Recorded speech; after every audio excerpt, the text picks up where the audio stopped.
கர்த்தருடைய பரிசுத்த நாமத்திற்கு மகிமை உண்டாவதாக. இன்றைய நாளுக்கான தியானம்: முழுகினவன் தன் கால்களை மாத்திரம் கழுவ வேண்டியதாக இருக்கும், மற்றபடி அவன் முழுவதும் சுத்தமாக இருக்கிறான். ஒரு அம்மா இருந்தாங்களாம்.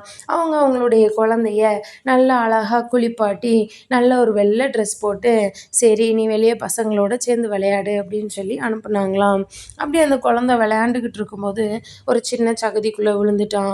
விழுந்தோடனே அந்த பிள்ளை ரொம்ப பயந்துட்டான். பயந்து நடுக்கத்தோட அவங்க அம்மா முன்னாடி வந்து நின்றுச்சான். அம்மா நம்மளை என்ன பண்ணுவாங்களோ அப்படின்னு சொல்லிட்டு. ஆனால் அந்த அம்மா என்ன பண்ணாங்களாம், பார்த்த உடனே ஒரு கப்பில் தண்ணி எடுத்துகிட்டு வந்து அந்த சேத்தை எல்லாம் வந்துட்டு கழுவி தொடச்சி மறுபடியும் அழகா அந்த பிள்ளைய கட்டி அணைச்சி கொண்டாங்களாம். நம்ம வாழ்க்கையில் கூட பாருங்களேன், நம்மளும் ரட்சிக்கப்பட்டிருப்போம், ஏசப்பாவுக்கு பிரியமாக வாழணும் அப்படின்னு சொல்லி நம்ம ரொம்ப பிரயாசப்படுவோம்.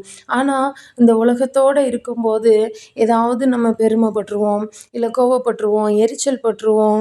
அப்படி ஏதாவது சின்ன சின்ன தவறுகள் செய்யும்போது நம்ம என்ன நினச்சிருவோம்னா, இனி நான் அவருடைய பிள்ளை இல்லை, இனி நான் ஜெபிக்க முடியாது, இனி நான் வந்துட்டு அப்பானவரை கூப்பிட்டு ஜெபிக்க முடியாது அப்படின்னு சொல்லி நம்ம ஒரு குற்ற உணர்வுக்குள்ளே போயிடுவோம். ஆனால் அப்படி இல்லைங்க. நம்ம ஏசப்பா தாயுள்ளம் கொண்ட நல்ல தகப்பனாக இருக்கிறார். நம்ம ஒரு சின்ன தவறு செஞ்சோடனே நீ என் பிள்ளை இல்லை அப்படின்னு சொல்லி அவர் நம்மளை தூக்கி போட மாட்டாருங்க. அப்பா நான் இந்த தப்பு செஞ்சிட்டேன், இனிமே செய்ய மாட்டேன் அப்படின்னு சொல்லி நம்ம அவர்கிட்ட அறிக்கையிடும்போது அவருடைய இரத்தம் சகல பாவங்களையும் நீக்கி நம்மை சுத்திகரிக்கும். அவர் இந்த தாய் அந்த குழந்தைய அணைச்சிக்கிட்டது போல ஏசப்பா நம்மளையும் அணைச்சி கொள்வாருங்க. நாம் ஜெபிக்கலாம்.